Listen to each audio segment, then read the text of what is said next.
Sacrifício.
Ai, saiu do banheiro até que enfim, né, Juca? Saiu do banheiro. Ah, ô Juca. De novo, Juca. Você nem pra dar descarga. Eu esqueci. Pelo amor de Deus. Custa dar descarga também, né? Quer que eu faça tudo também? Olha, vai para de minhas unhas, falei pra ele pra fazer. Vai que eu sou banheiro em outro lugar, né? Graças a Deus, se você cai, pode levar embora. Eu vou esquecer a hora da Não final. é como a senhora fazia e faz, meu Vou amor. tomar com calma. É isso, filha, é isso, Que filha. horas são, tio? Agora, 7 horas. Tem aula, mãe? Pronto, já vai apressada, minha filha. Cuidado, viu? Tchau, tio. Tchau. Boa. Pronto, Filomena, agora você fica em paz. meu Agora eu amor. posso ouvir, mas eu vou até ouvir minha música lá no quarto. Eu vou levar meu café, tá? Ah, meu filho. E, claro, já foi quase. Meu sobrinho, meu irmãozinho. Sobrinho não, meu irmão. Olha, meu Jesus, eu coloquei os seus princípios nesses meus filhos, mas o Senhor está vendo o carnaval que está nessa mesa. Eu não estou gostando disso. Olha, uma é porque ajuda. Já levanta implicando com meu irmão, que eu tenho que ajudar ele. A outra, coitadinha, precisa comprar o enxoval dela, trabalhar porque vai casar. Ela também se implica com a irmã. A outra é um doce, o amorzinho que eu tenho. Não, divide tudo com os irmãos, meu Jesus. E aí, lá vem a outra, que sonha na França, que sonha, mas ela nasceu de um lar com dificuldades, meu Jesus. E ela sonha com um tal de crono, não sei o quê. Quer que eu coloque presunto chique nessa mesa? Eu não tenho condições, meu Jesus. Cada um divide aqui e dá o que pode. Mas agora eu não estou gostando dessa situação, meu Jesus. A outra é uma infeliz. Por quê? Vive falando que vai atrás do pai, aquele ingrato, aquele traste, que me deixou com toda essa filharada, que dei estudo, que trabalhei duro para dar educação para eles, meu Jesus. Graças a Deus, meus filhos são todos do bem, seguindo o caminho do bem. Mas eu não estou gostando desse jeito que está aqui, não, meu Jesus. Eu já sei o que eu vou fazer. Eu vou colocar o seu evangelho, meu Jesus, o evangelho que eu aprendi na doutrina. Vou colocar, fazer uma reunião com todos e vou colocar o evangelho no lar. Eu vou pacificar para esses filhos, cada um dividir o que tem e parar com essa briga. Não gosto dessa briga.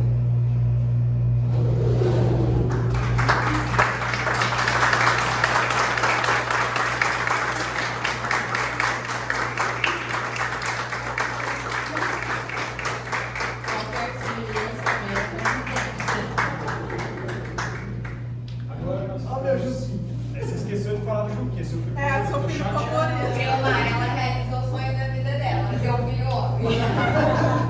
Agora ficaremos com a Raquel, que vai fazer a palestra para nós, complementando tudo que ele tentou passar para você. Muito bem.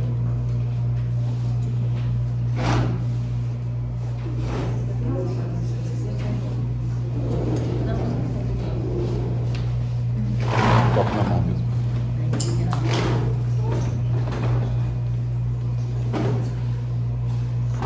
Gente, o que essa mãe pode fazer com essa família? Não é para responder, né? É só para a gente pensar. O que a mãe pode fazer? Né?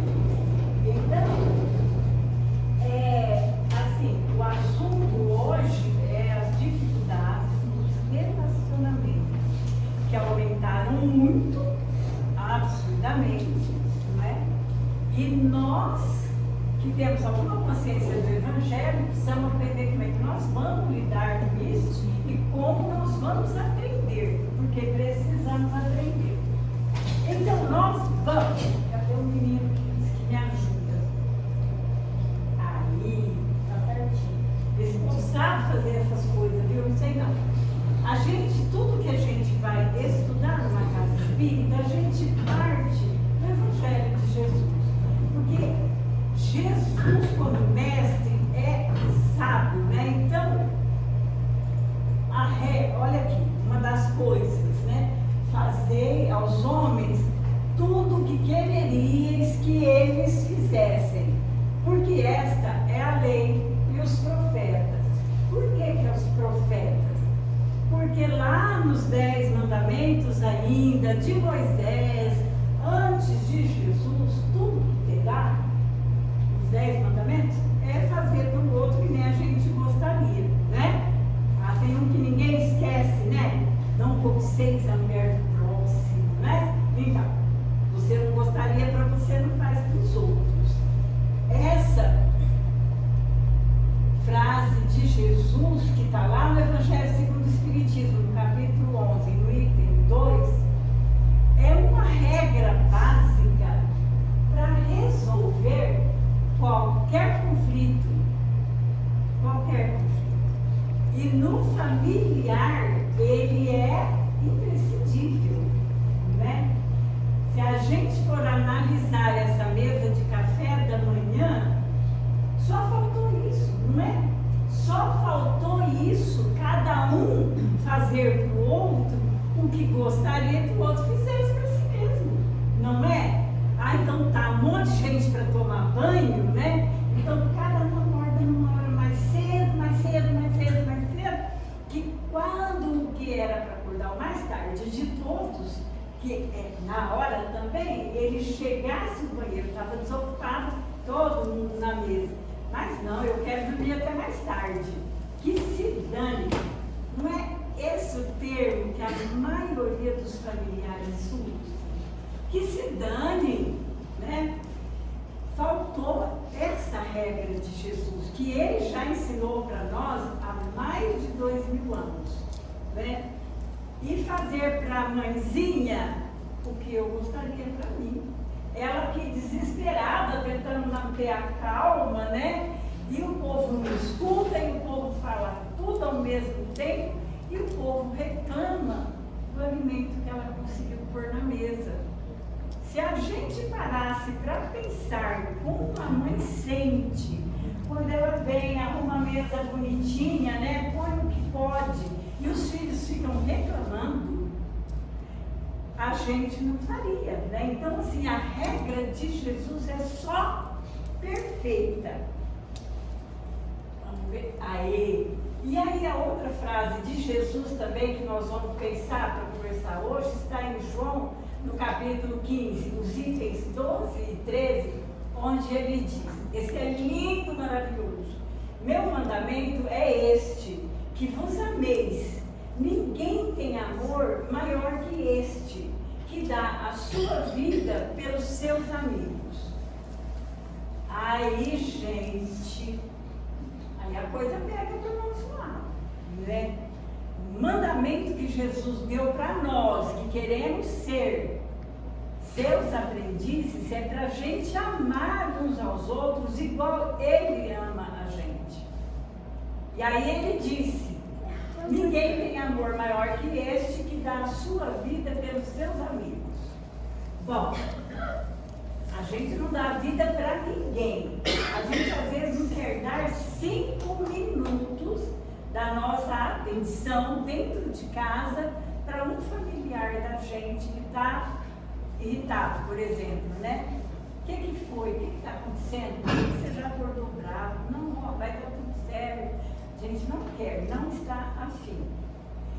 Eu fico morrendo de vergonha de mim quando eu, por dentro, me irrito, por fora não, porque por fora eu já aprendi a me controlar, né? Como ele fala, algum progresso a gente sempre alcança, né? Mas quando eu fico irritada dentro de mim, com a minha mãe de 91 anos. Porque fala uma vez, fala 2, fala 3, fala 4, 5, 6, 7, eu já não quero mais. Eu morreria pela minha mãe? Dar a minha vida? Não, né? Então, o que Jesus pede para nós é o amor. E relacionamento só se resolve um amor. É sempre a falta da gente fazer para o outro o que a gente gostaria que fizesse para a gente. É sempre isso. Em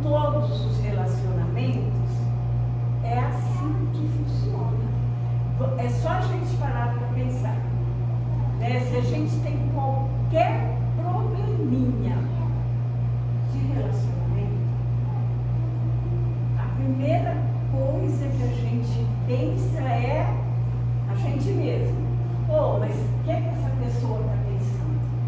Aí o orgulho vem e diz quem ela pensa que é. Sim ou não, gente? É mais ou menos assim que nós somos, todos nós? Ou quem que a minha irmã é para ficar me julgando, né? Só que eu posso julgar. Então é essa história, gente, que Jesus veio ensinar para nós nos relacionamentos, e que vocês vejam que não tinha acirramento de provas e expiações ainda quando Jesus ensinou para nós. E nós estamos estudando isso com certeza há séculos. Se nessa existência a gente chegou no Espiritismo, a gente veio pelos caminhos do cristianismo com quase certeza, né? Então, Jesus trouxe a receita para a gente vencer as provas das dificuldades dos relacionamentos e as expiações também. Porque tem relacionamentos, problemas de relacionamentos, que são as expiações, que são muito mais sérios do que essa coisa corriqueira, né? Agora, gente, uma pergunta para a gente pensar. Por que agora, na época da transição, as dificuldades, as provas, as expiações nos relacionamentos foram acirrados também? Por que será? É por causa da lei do progresso, a lei da evolução. Quando a gente está lá no 3º ano da escola, que a professora vai dar matemática para nós, ela dá sominha ou adição, né? Subtração ou diminuir, multiplicação ou dividir. Porque a gente está no início do aprendizado. Depois, quando eu estou lá no ensino médio, para onde eu nunca fui, eu vou ter física, né? Que eu tenho que saber aquele lá do 3º ano, depois do 8º, eu vou aprender física, porque eu já mudei de nível, né? Mudei de nível, então eu posso lidar com aquilo. Eu tive embasamento. Isso está acontecendo com todos nós. Durante os séculos e séculos que nós vivemos de cristianismo, certo? Estou falando dele só, né? Nós tivemos embasamento para hoje enfrentarmos essa transição para a nova era. Nós recebemos de Jesus tudo que a gente precisava. Recebemos tudo. E a gente veio experienciando. Então nós estamos fortalecidos, conscientes, para passar por essas provas e expiações que vocês viram essa semana todinha aí. E hoje, a do relacionamento, nós vamos ver. Porque os relacionamentos são aquilo que mais nos ajuda a burilar o que não está bom em nós. São os relacionamentos, né? Existe no movimento espírita, né? Muita gente fala que a nossa ponte para o progresso é o próximo, não é? Então a gente, nos relacionamentos, é que a gente vai crescer para alcançar a nova era que nós tanto aspiramos. O Evangelho de Jesus, a nossa experiência e os relacionamentos. Relacionar-se em casa é uma coisa fácil? Essa resposta foi nossa, né? Por quê? Porque, né, a primeira vez que eu li foi o Chico falando que o lar é a oficina onde o cadinho, né, da convivência do dia a dia, burila, né, a alma que somos em contato com a alma que o outro é, para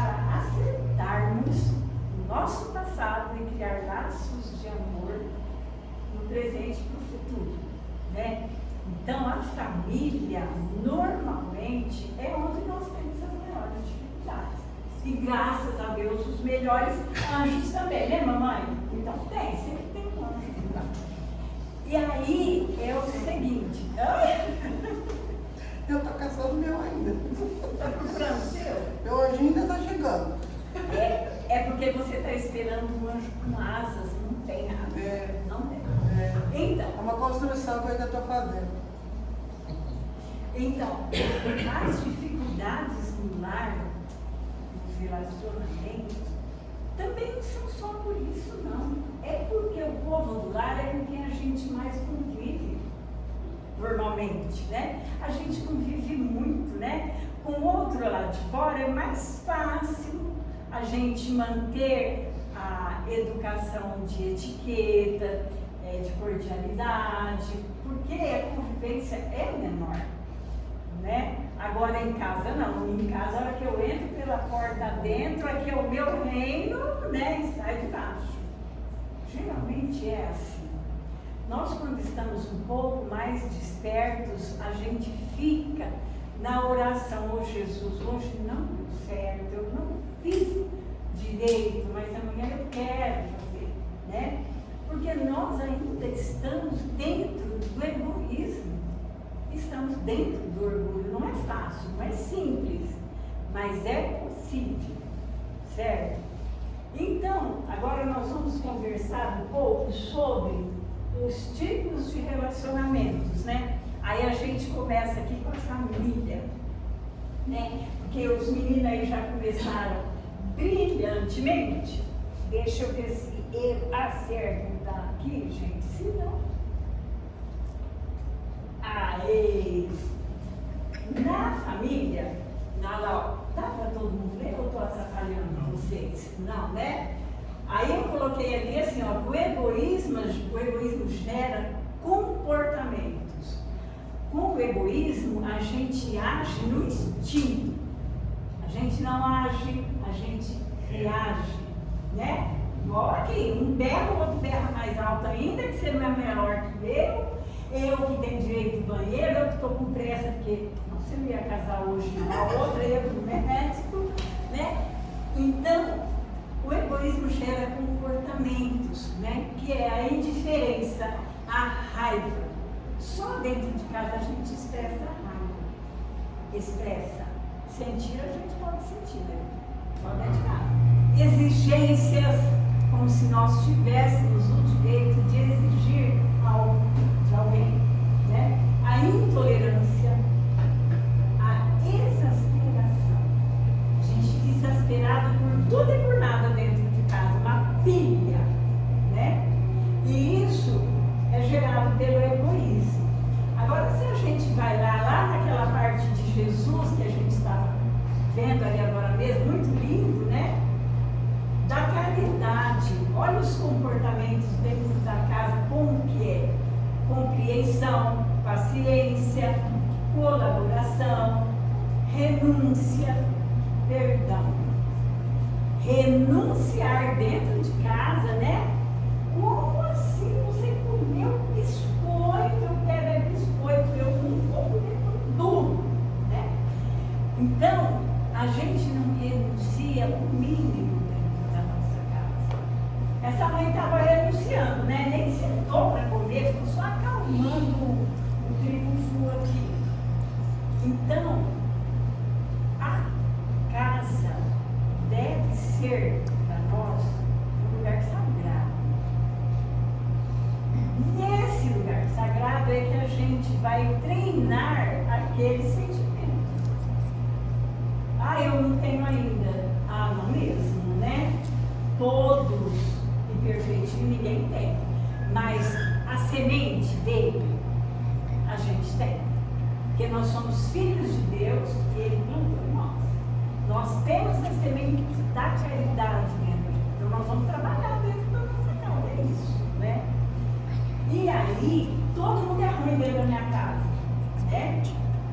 Meu marido é grosso, a minha filha não faz as coisas que eu preciso, a minha mãe não sei o quê, minha cunhada, né? É assim, né?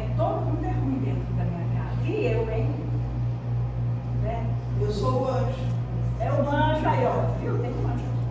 Então só eu vou ver cá. Eu vou contar rapidamente para vocês uma história que aconteceu lá na distribuidora de livros. Lá a gente fazia o evangelho rapidinho com os funcionários de manhã, e tinha uma funcionária lá que elas moravam em 4 mulheres. Era ela, a mãe e 2 irmãs. E quando ela não tinha religião nenhuma, aliás, lá ninguém tinha religião nenhuma, eu aí eu pedi licença e nós começamos a fazer o evangelho de manhã. E aí ela se abriu e disse que a vida na casa dela era um inferno, né? Que a casa vivia suja, que não tinha organização, que não tinha nenhum tipo de, como é que chama? Quando tem organização assim, mas não é rotina. Mas não era rotina, era palavra e volta, daqui a pouquinho eu falo para você. Então ela achava a casa dela um horror, porque não dava prazer entrar naquela casa, onde não havia disciplina, né? Que era um horror, que ela não via a hora de se formar para poder ir embora. Aí ela começou a participar do evangelho com a gente, até hoje me arrepia. 2 meses depois, ela pediu a palavra no evangelho e falou: gente, lá na minha casa não dou. Como que tá bom viver na minha casa? Aí nós demos a palavra para ela: o que aconteceu? Que milagre é esse? Ela falou: é que aqui um dia o evangelho falou que quem tem que mudar sou eu. Aí eu comecei a eu chegar e fazer. Que eu pensei, nós 4 trabalhando, chegando toda cansada, por que eu tenho que esperar minha mãe e minhas irmãs? Eu comecei eu chegar e fazer. Aí a irmã via e ela ajudava. A minha mãe ia fazer cantando, e não sei o que, a outra começou a querer caprichar na janta. Tá um céu a minha casa. Né? Bingo! É aquela história que a gente tem em tudo na nossa vida, nos relacionamentos. Todos os relacionamentos são assim. Quem precisa mudar? Eu. A gente mal consegue se mudar, não é verdade? Como que a gente vai mudar o outro? Não é? É impossível.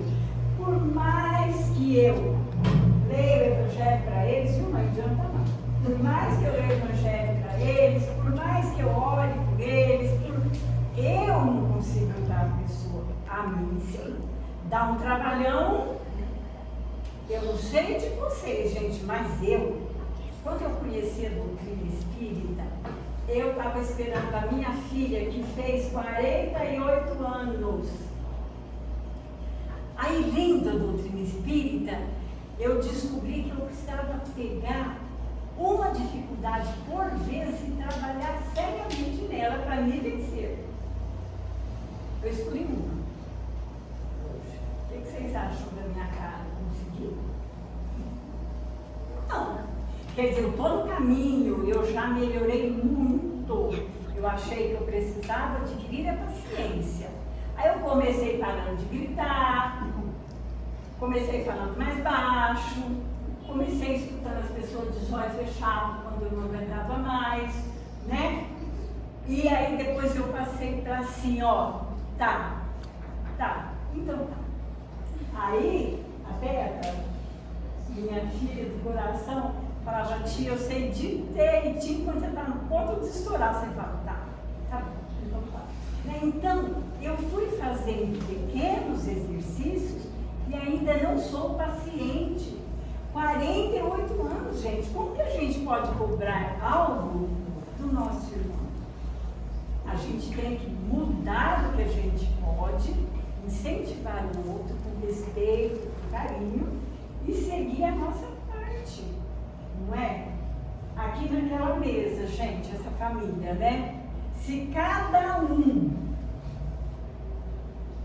tentasse se melhorar, né? Então vinha um filho e falava: hoje eu vou sentar aí comigo, né? O outro vinha, deixa eu correr por ele rapidinho. Cada um fizesse uma coisa, seria um paraíso.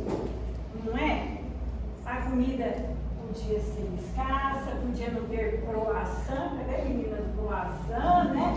Então, mas teria sabor, teria paz. Então, isso é o que Jesus ensinou para nós, fazer para o outro o que a gente gostaria que fizesse para a gente. Essa regra é tão simples, né, gente? É muito simples, porque Jesus é o mestre dos mestres, a regra é sucinta. Você não tem que ficar decorando um monte de coisa, você não tem que fazer um monte de rituais. Faz para o outro o que você gostaria que fizesse para você. Trata o outro da forma que você gostaria de ser tratado, né? Nós tivemos aqui o exemplo, né, do café da manhã. Mas aí, vocês imaginam que esses caras que estavam aqui naquele desespero saíram para fazer cada um uma coisa lá fora? Imagina a volta desse pessoal, né? Aí eles estão mais cansados, eles estão menos engraçadinhos, eles estão irritados. E aí nós temos a era da informática, do celular. Cada um ia chegar, catar o celular, jogar a perna para cima e falar: eu já fiz tudo que eu tinha que fazer, eu estudei muito. O que era, né? Uma outra só ia no médico, ia fazer outras coisas, né? Cada um ia fazer uma coisa, ia chegar em casa, botar o pé para cima com o celular e falava assim: a mãe que se vira lá para fazer a janta. Pensar. E ela que não demora muito não, porque eu estou com fome. É a característica de uma família assim. E não existe um monte de famílias que são assim? Que o povo sai para cuidar da vida e chega esperando e cobrando que alguém tenha feito o que eu quero. Não é? Aí o amor de pensar, deixa eu falar, fazer com ela o que eu gostaria que fizesse para mim. Né? Aí essa família tem uma outra situação, né? Quando acontece doença na família.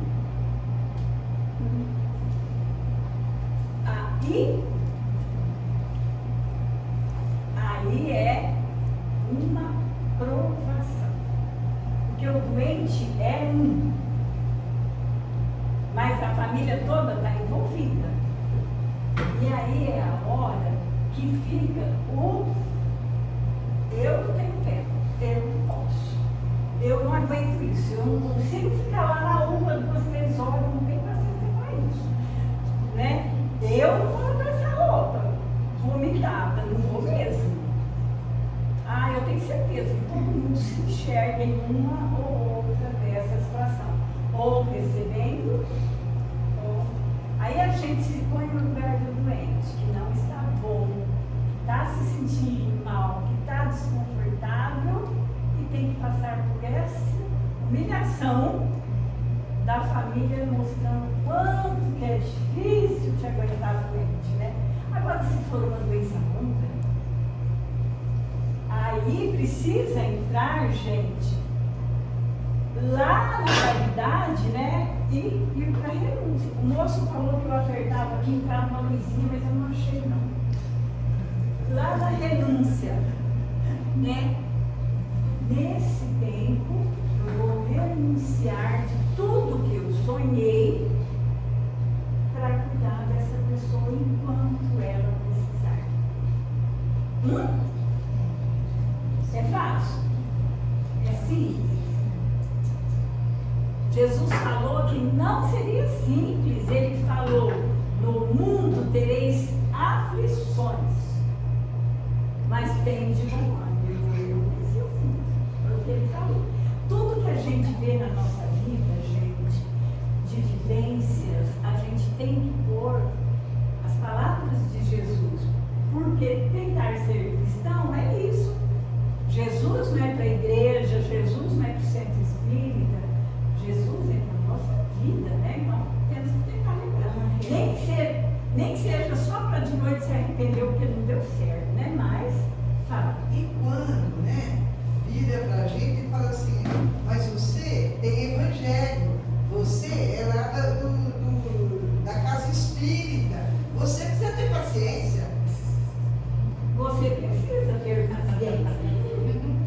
você ainda não tem. Você está no aprendizado. E a pessoa está no julgamento. Ah, é tão bom para ela falar isso, Lurdinha, vai. Ah, eu não tenho nada com isso. Quem é espírita, você vai lá e tenha paciência, né? A pessoa está lá no tempo dela, Lurdinha, né? O que você precisa, que nós, né, precisamos pensar assim, eu preciso ter paciência. Eu peço para Jesus para me dar forças, porque eu preciso ter paciência, né? É difícil, mas a gente vai cada dia um pouquinho, né? O apóstolo Paulo, já gostava muito dessa frase dele, agora eu gosto mais ainda, vocês vão entender já já.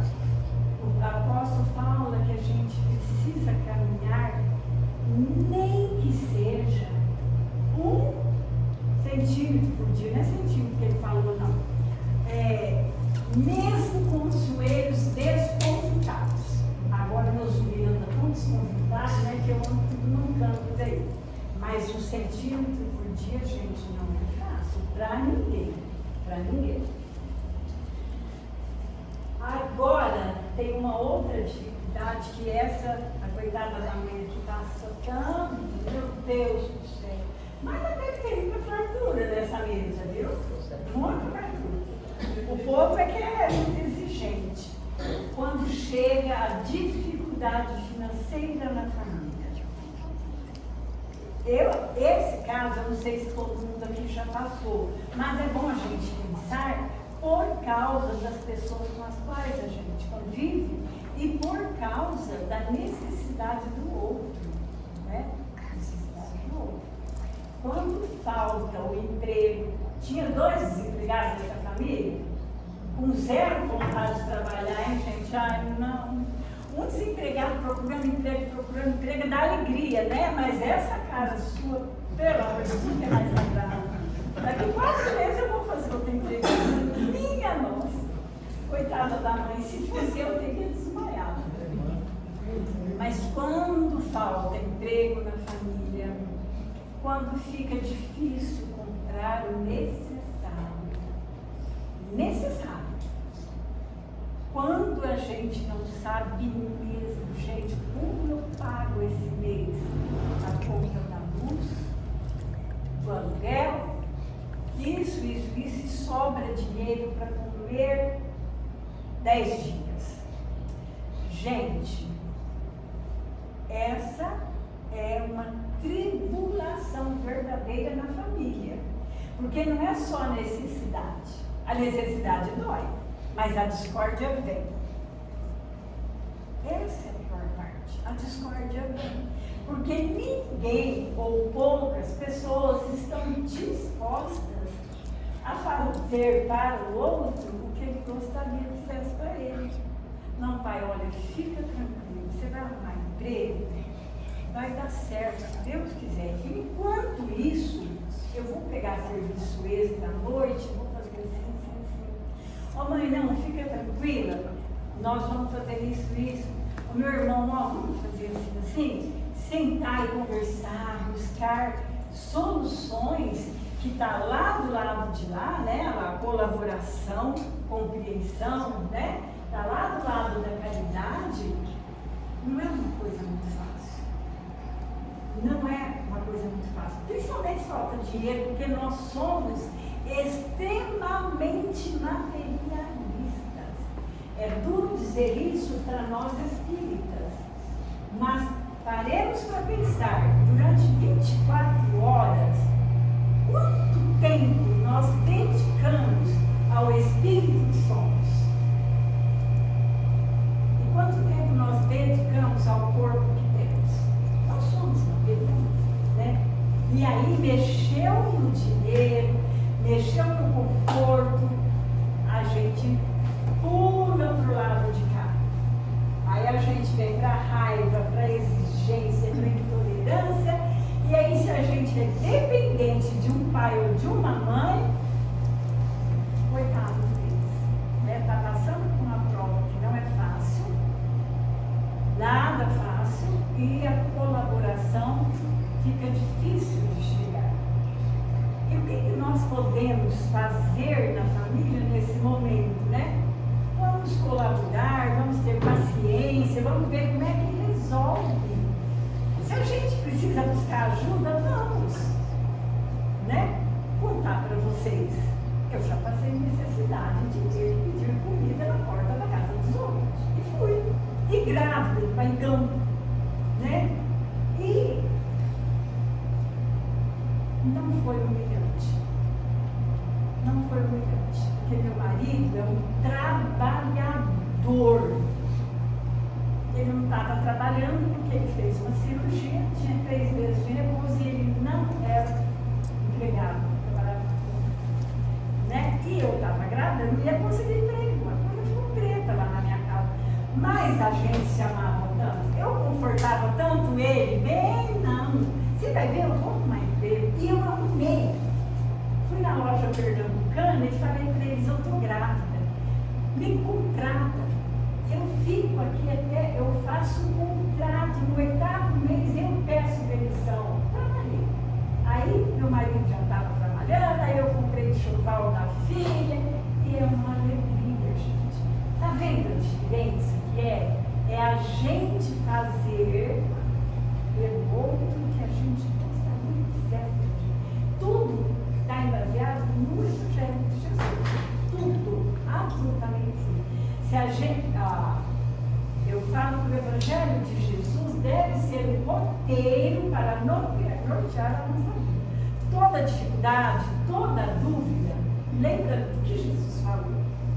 Do que ele falou e fez, né? Igual ele falou, é para vocês se amarem ao ponto que eu amo vocês, porque nenhum amigo ama tanto assim para dar a sua vida pelo outro, né? Então está tudo lá em Jesus, né? Não tem segredo.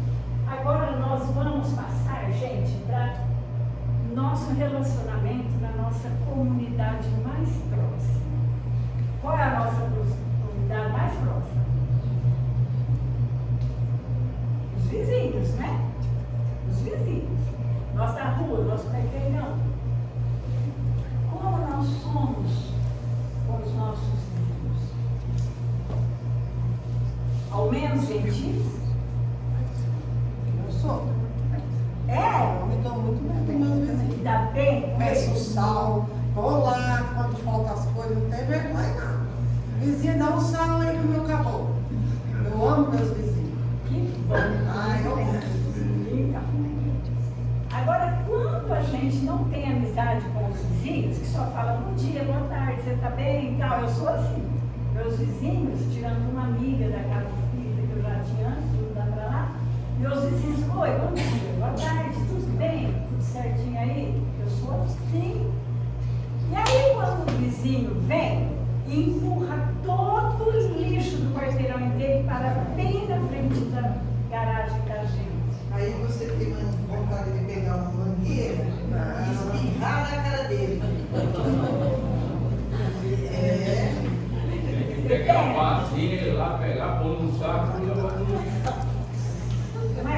A gente tem que fazer isso, o senhor está certo. Porque não adianta eu ficar doente, me irritando, porque ele fez isso. Eu não vou lá brigar. Né? Eu vou lá e cato. Põe na sacolinha. Você cata de boa? Eu cato.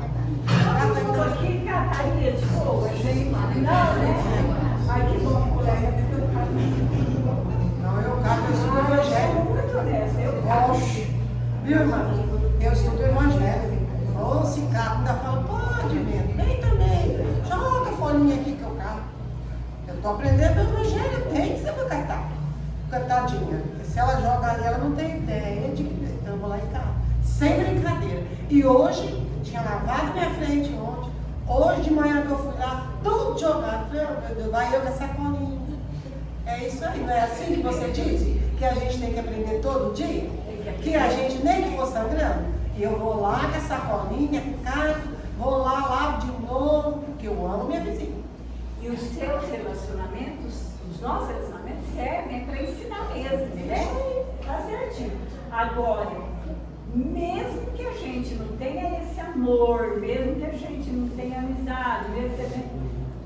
é bom para mim não me irritar. É lá e pra cá. Enquanto a gente não tem paciência, pega com raiva mesmo, né? Eu pego. Pensa o que foi. Agora no trânsito, gente.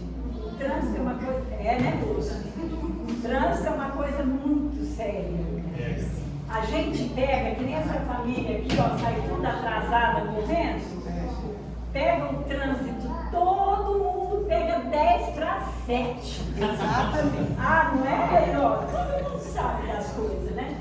A gente pega, todo mundo pega o trânsito 10 para 7. Aí, o respeito às leis some. O respeito ao outro some. A educação, a gentileza some, né? E é um tal de botar a vida do outro em risco. É um tal de botar a nossa vida em risco. Porque nós não sabemos as leis do trânsito? Sabemos. Mas aí, ó, A intolerância. primeiro eu, segundo eu, terceiro eu, né? Então, assim, dá licença que eu estou atrasada no meu trabalho. Dá licença que meu filho está atrasado na escola. Eu tenho que passar. E aí vai indo, vai indo, vai indo. E eu ando mancando muito e devagar. E aí, quando eu vou passar numa faixa aquela faixa elevada, que nem a calçada para mim, né? Eu pego e começo, né? O meu filho fala que eu sou, deixa que eu chuto, né? Então eu né? As pessoas põem o rosto para fora para enxergar. Mentira! Sim, porque as pessoas saíram de casa 10 para 7. Né? E aí a velhinha manca está atrapalhando ele. Né? Então, é esse respeito, né? Raquel, nesse sentido, né? Se colocar no lado do outro mesmo. Porque eu era impaciente nesse sentido. Olha lá, a pessoa não está fazendo nada, por que não espera? Vai ter que passar na faixa de pedestre. Eu sempre estava apoiando. O dia que eu precisei atravessar a faixa de pedestre, e aquele monte de carro parado para mim, eu falei, olha, não. Aí eu paro. Agora assim, não. Eles param mesmo porque eles não são bobos nem nada. Eu nem olho para nada dos outros e começo.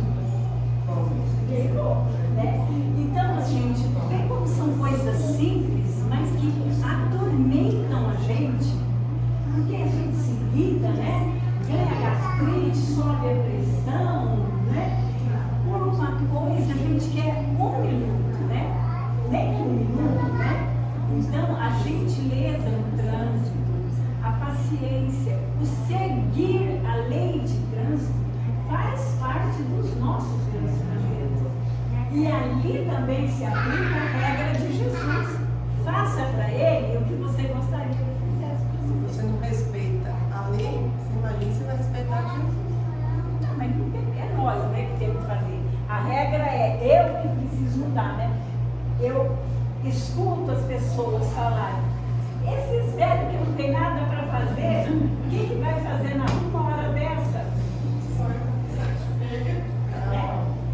Então é isso aí. E o pedestre, né? Também o pedestre, né? Como que nós andamos na rua? Sendo dono do mundo, né? Então a calçada está aqui, eu vou bem no meio, né? Bem no meião, e quem está com pressa atrás, né? Ou eu estou com tanta pressa, eu também saí de casa 10 para 7 e vou a pé, né? E aí eu estou com tanta pressa que tem uma pessoa de muleta, uma pessoa de coisa, mancando, andador, e eu, né? Lá na pessoa, nem peço desculpas e vou. É um relacionamento, gente, bem de passagem, mas é onde eu me mostro para mim mesma. É onde que eu meço quanto eu estou distante dos ensinamentos de Jesus. Quando eu comecei a ter dificuldade para andar, agora eu estou muito melhor, né? Mas quando eu comecei a ter dificuldade para andar, ficava com uma vergonha quando a pessoa vinha com o ombro assim, ó, no meu, sai da frente, né? Não falava, mas fazia, né? Então, eu ficava com vergonha. Agora não, agora para mim já tá bom, né? Tá bom, eu estou andando melhor, eu tento andar no canto, mas nunca se é impossível amanhã andar atrás de você. Você põe no pé lá, ou para aqui, porque eu ando. Mas então, tudo isso, gente, é sério, faz parte de quem nós somos. parte, porque ali naquela rua tem um monte de gente com problemas graves e nós não temos nem ideia do que é. Além da nossa pressa, além da nossa falta de educação, além do nosso egoísmo, tem problemas duros, gravíssimos ali, né? Então, o acirramento de provas, de expiações, não é para nós só, é para todo mundo. E é nisso que Jesus pensa, fala para a gente usar, né? Mas, como você gostaria de ser tratado, né? Agora nós vamos passar para um que é muito legal esse, o trabalho, né? O trabalho é um instrumento de que nós necessitamos muito para a nossa subsistência e para crescermos intelectualmente, moralmente também. E lá no trabalho é o segundo lugar onde a gente vive mais, né?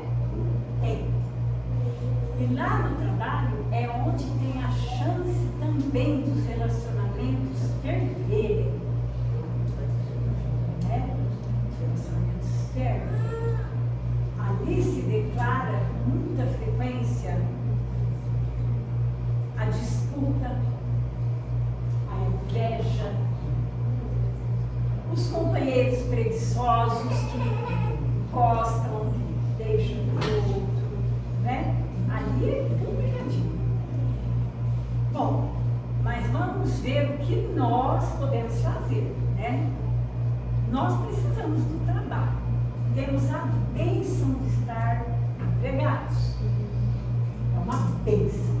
Como que a gente agradece isso? Como a gente é no nosso trabalho? Eu ganho pouco demais. Mas o meu patrão me falou o preço quando me contratou. Então eu aceitei trabalhar tantas horas, tantos dias por mês, para ganhar tanto por mês. Então, não tem aquele ditado que diz que o combinado não é caro nem barato. Muito pelo contrário, né? Está tudo certinho. Se a gente está trabalhando com determinado salário, naquele horário, nós pertencemos ao nosso trabalho. É um dever nosso. Contratados, fomos, aceitamos o nosso horário de trabalho. Quantos patrões têm tido problema com os celulares?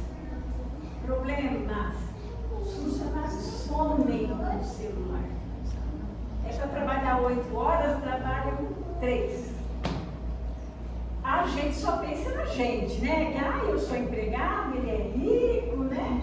Mas a parte é minha. Eu trabalho, não é? E como o trabalho é uma necessidade minha, eu preciso trabalhar para crescer intelectualmente, para desenvolver moralmente, para auxiliar a roda da sociedade, do progresso.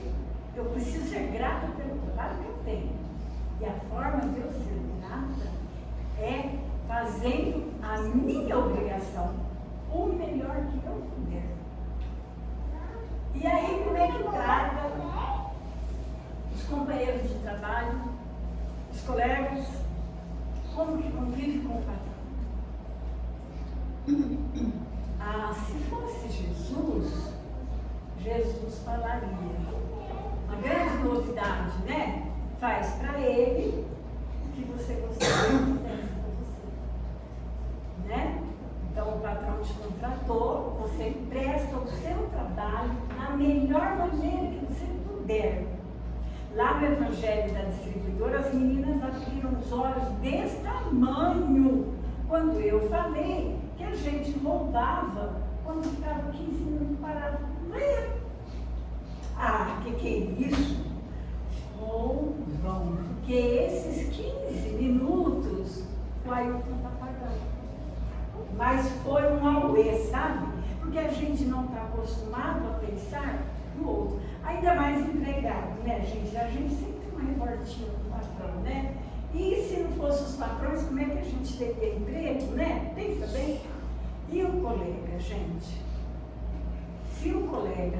Não, aquela história não vai com a minha cara. Eu não sei porquê, mas não vai com a minha cara. A espírita sabe, hein? Nós sabemos sim. Ou a gente pisou na bola com ele nessa existência, ou na outra. Se não vai com a minha cara, pega no meu pé, tenta me prejudicar. Aí eu preciso ir lá no lado da caridade, né, gente?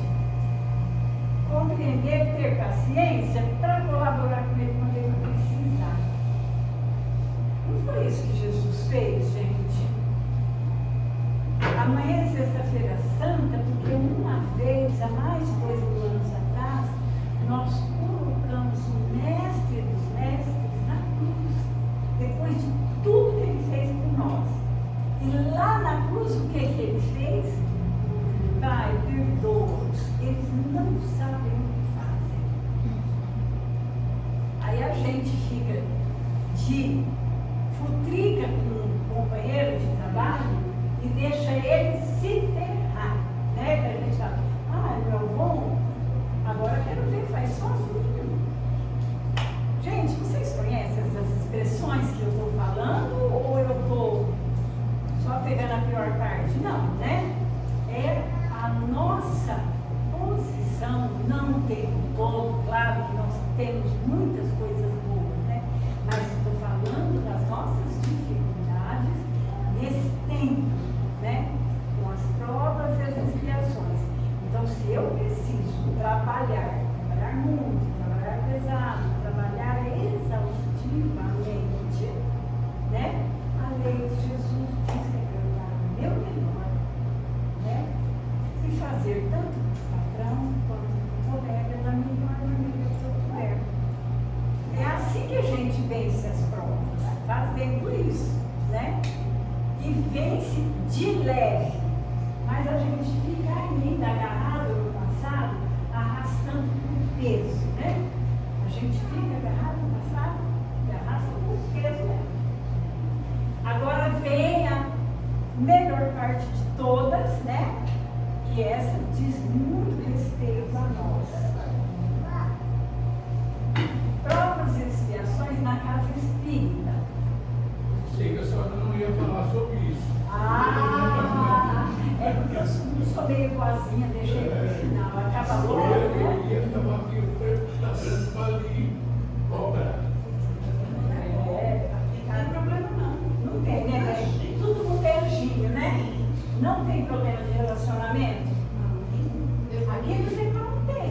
Eu vou mudar pra cá. Então, na casa espírita, acontece alguma coisa que acontecia muito com os discípulos de Jesus. Os discípulos de Jesus eram sempre pegos. Às vezes lá nos evangelhos não tem tanto, mas o Boa Nova tem muito. Eles eram pegos por Jesus. É que Jesus, né, tinha uma onisciência, né? Eu acho que quando ele estava falando, Jesus só deixa eu lá, conversar com aquele meu povo, né? Discutindo qual deles era o maior entre os discípulos. Eles viviam discutindo isso. As mães dele, o pai, né, ia lá pedir para Jesus colocar o filho dela no lado direito do Pai Eterno, né? E na casa espírita acontece isso. E sabe o que é mais difícil, gente? Na casa espírita a gente finge que não existe isso. Finge que não existe. Né? Mas como eu sou espírita, trabalho em grupo espírita, eu sei de quantas lutas eu já passei para quietar o meu egoísmo e meu orgulho e falar, Raquel, né? Por causa de outras pessoas que tomam decisões que eu não posso tomar e que eu não concordo, né? E aí fica doído. O que dói? O orgulho, né? Então, assim, a gente tem que ver, será que eu, na casa espírita, onde eu sirvo, onde eu estudo, eu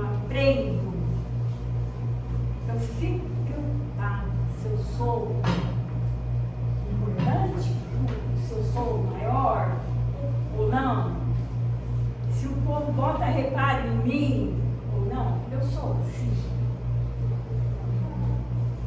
Ou não, de boa, isso eu já venci, né? Eu sirvo onde puder, onde precisar, não é aí se a Dulce é presidente lá do Chico, né? Eu trabalho lá, tô nem aí. Se a diretoria tomou uma decisão, eu aceito de boa, mas ele, esse povo também é fogo, é só eles que tomam decisões. Será que não acontece isso dentro de mim? Que a gente precisa pensar. Porque esses pensamentos geram desarmonia, desequilíbrio espiritual na casa. Então nós vamos tomar muito cuidado com isso. Né? Muito. Tem um livro, que eu agora não vou lembrar o nome, em que o obsessor, os obsessores muito inteligentes, estavam conversando, querendo acabar com a casa espírita. Não precisamos nós fazer nada, não. É só por um contra o outro lá, que daqui a pouco acaba tudo. Né? Hã? Aconteceu na casa espírita. Hã? Aconteceu na casa espírita. Não aconteceu na casa espírita, hein? Obrigada. Então é isso.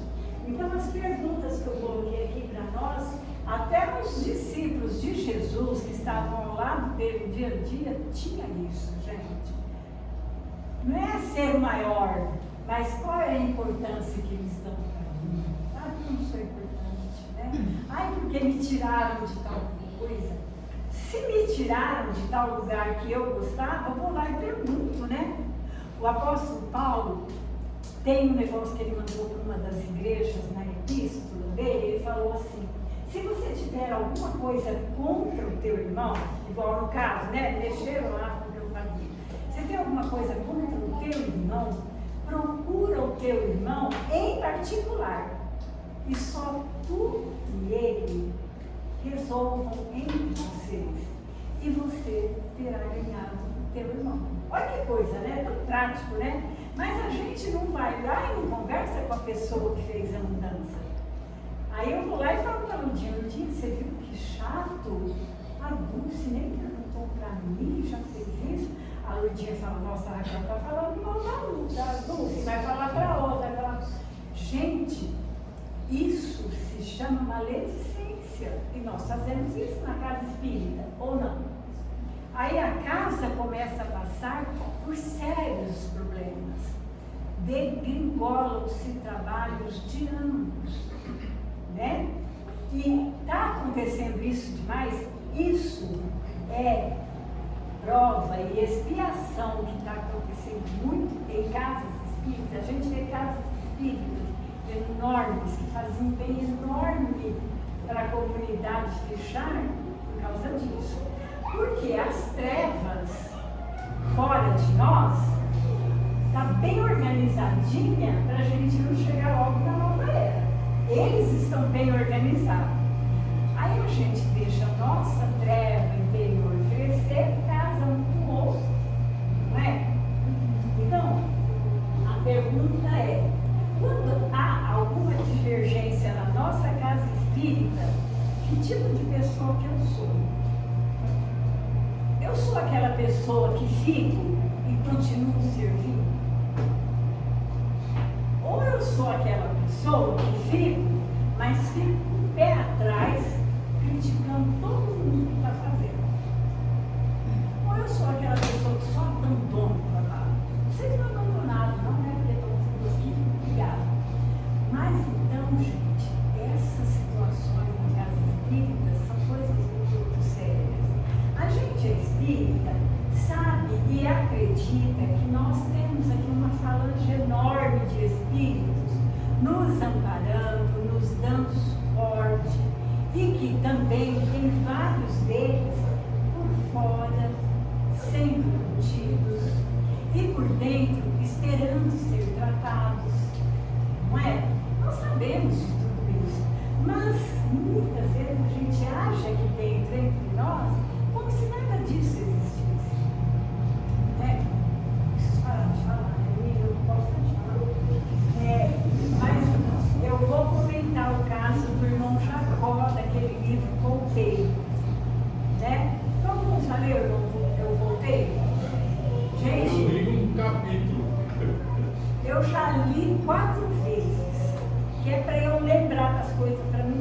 sabe? O irmão Jacó, ele foi um espírito encarnado aqui, presidente da Federação Espírita Brasileira, considerado o mais espiritualizado da fé até hoje. Ao nível, né?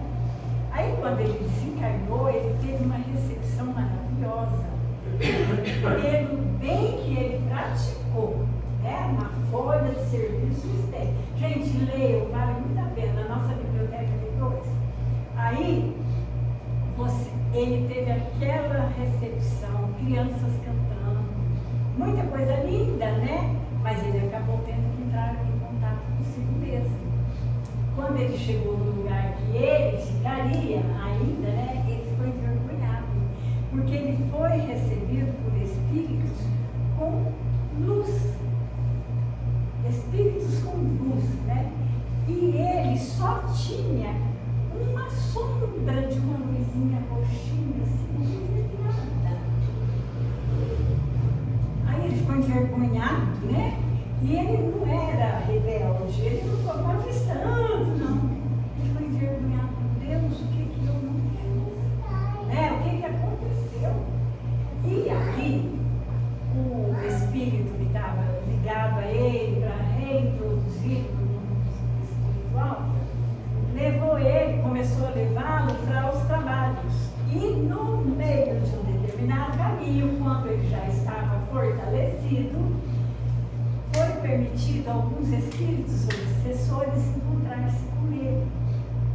E aí eles escarneceram dele, mas deram gargalhada, mas zombaram. Ei, você, hein? Como é que é? Você não era o doutrinador que falava para mim, ô irmãozinho, se arrependa, meu irmãozinho, hein? E aí, como é que você tá aí? Tá iluminadão, hein? Tipo assim de coisas, né?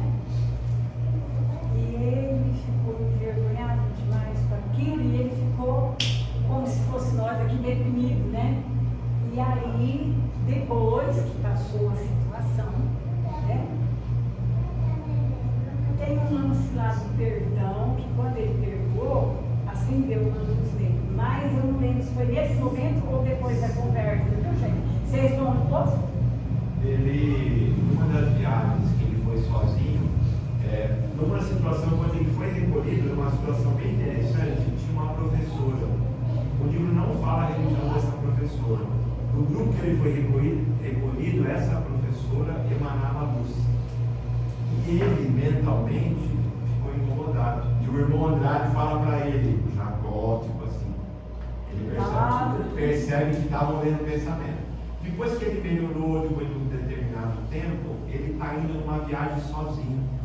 E novamente um grupo vem atacar ele.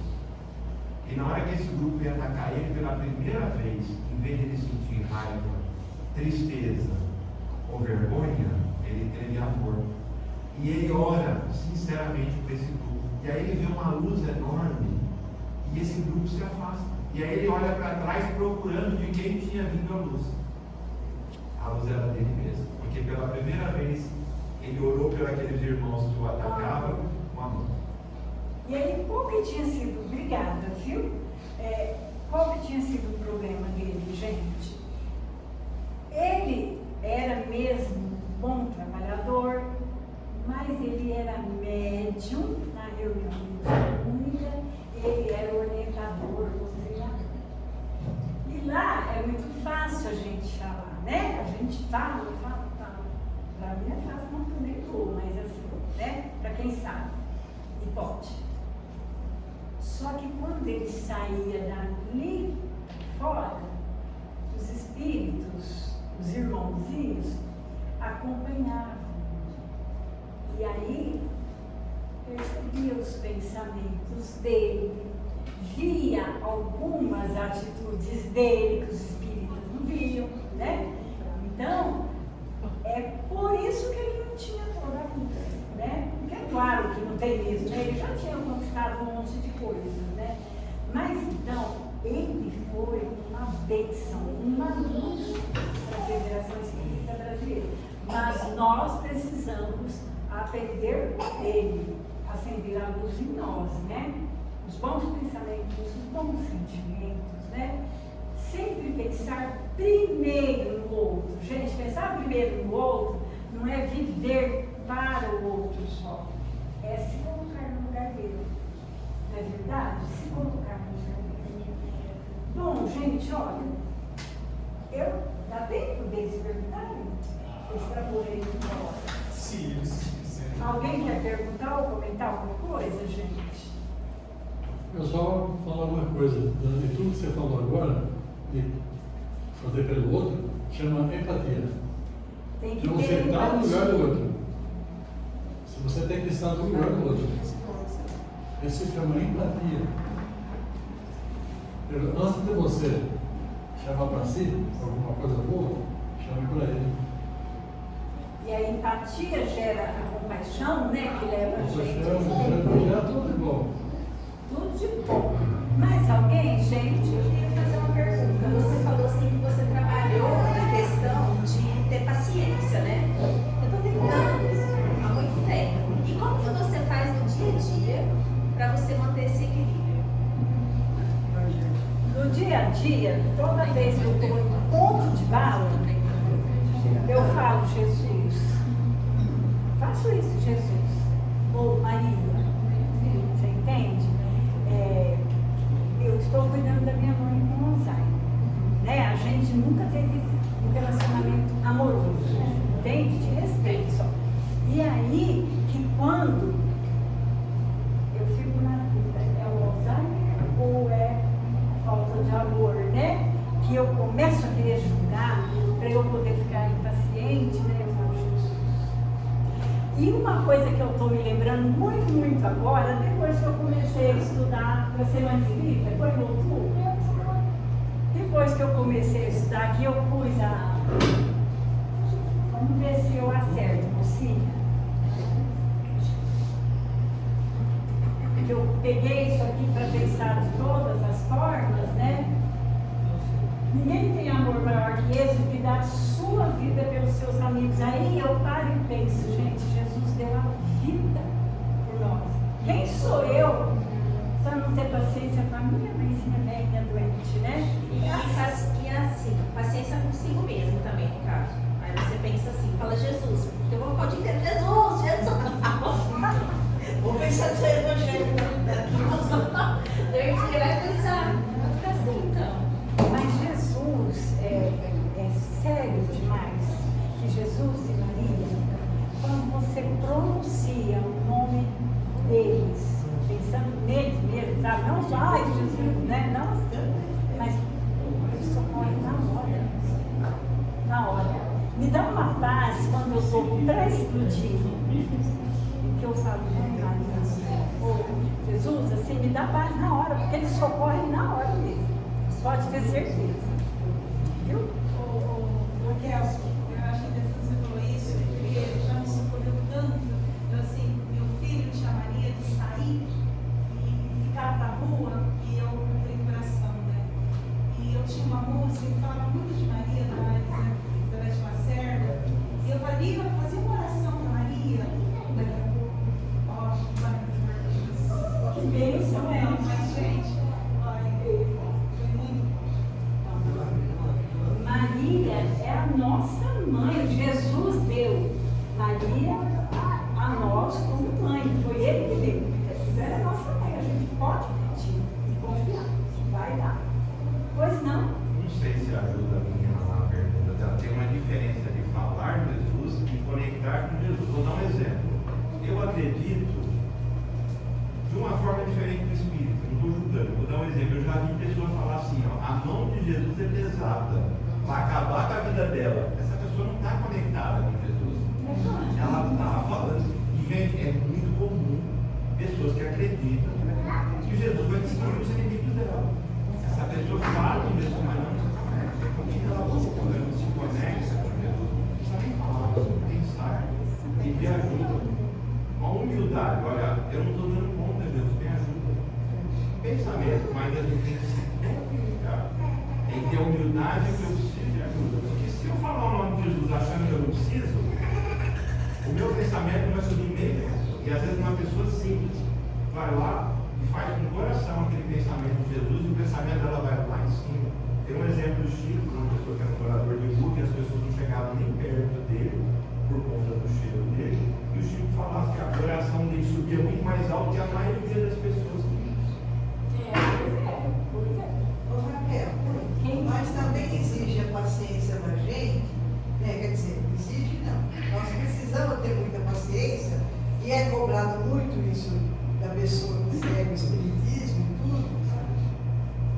também e a gente não vê o outro fazer nada para melhorar. Aí fica difícil, né, Raquel? Minha querida, mas a conversa é com a gente. A gente precisa entender o seguinte, parece que a gente ter paciência, você está assim, ajudando, facilitando o outro. Na verdade, a gente está assim, beneficiando a nós mesmos. Entendeu? Porque o que é o contrário da paciência? A cólera. Né? Quando você fica em estado de cólera, a gente. O Marcão que trouxe aqui para nós, né? É um pulinho você ficar doente. Né? Primeiro emocionalmente, mentalmente, e Úlcera de estômago. vai desembocar no físico, entendeu? Então, ser paciente, vamos deixar a paciência de lado, ser pelo menos tolerante, é um benefício gigantesco para nós. Entendeu? É assim, a indulgência é algo que eu aprendi há pouco tempo, no ano passado, no atrasado, no BIP, né, sabe? A indulgência é algo maravilhoso. Você sabe que você tem razão. A pessoa te fez alguma coisa, você tem todo o direito de cobrar ou até de prejudicar, mas você abre mão disso por um bem maior. Entendeu? A indulgência e faz um bem para nós que a gente não tem ideia. Mas aí entra o vigiar e orar. Porque a gente, por impulso, a gente tem o costume, há milênios, né, de reagir instintivamente. Não passa pela inteligência, não passa pelo intelecto. Entendeu? Se você respirar um pouquinho fundo, se fizer uma prece, se passar, né, pela razão, aí você vai agir. Aí você vai escolher o que você vai fazer. E sabedores, né, de todos os ensinamentos que a gente tem do Evangelho, a luz da tua espírita, se a gente escolher, né, fazer valer a nossa razão, que a gente acha que tem razão, aí é uma escolha equivocada. Basta e vai gerar consequências danosas. E mesmo porque todo bem que a gente faz, mesmo que aquela pessoa ela só abuse, como pode ser isso que você está sentindo, o bem que você fez está feito, não perde, entende? Então o bem de ou ser indulgente, ou ter paciência, ou tolerar, ou perdoar, faz bem para você. Aí já é muito bom. É um cumprir tanto. Gente, mais alguém? Só para completar, eu acho que sobre essa questão de paciência, toda essa dificuldade que a gente tem de lidar com o outro, às vezes pode ajudar a gente a desenvolver um pouco da paciência quando a gente entende que aquilo que incomoda a gente no outro, na verdade, é muito mais sobre o que incomoda a gente na gente mesmo. Mas é muito mais fácil falar sobre o outro, que é a questão da ressonância. Você não vai se incomodar com aquilo que você nem tem dentro de você, porque você não conhece aquela matéria, né? Então, se aquilo está te incomodando no outro, provavelmente você tem que trabalhar junto com você. E aí, às vezes, julgar o outro e falar que preciso de paciência para lidar com o outro, você está delegando a sua, o que a gente aprendeu aqui, que é cuidar de nós mesmos, fazer a nossa mudança interna, né? Então, começar por aí, entender que a nossa paciência não é para o outro, é para a gente. Até nisso tem sabedoria nisso que Jesus falou. Faça quando você me faz até nisso E um ensinamento que me ajuda muito é o seguinte: ninguém, nem nada, nem encarnado, nem desencarnado, pode fazer alguma coisa para mim sem que eu permita. Então, não é o fulano me tira a paciência, faz eu perder a paciência. Não. É você que escolhe. O outro só te afeta quando a gente permite, consciente ou inconscientemente. A gente não perde o que não tem. A gente não perde o que não tem. É verdade. O que o Cleomar falou agora, eu não gosto de escutar, né? Mas é uma verdade, não é? A gente não tem controle sobre os próprios pensamentos, os próprios sentimentos. A gente gente não pedia, e por isso que a gente é tudo dói, né? Tudo, ai meu Deus, né? Por isso, né? Bom, gente, eu acho que está na hora da gente encerrar, né? Muito obrigada, viu, gente, pela atenção.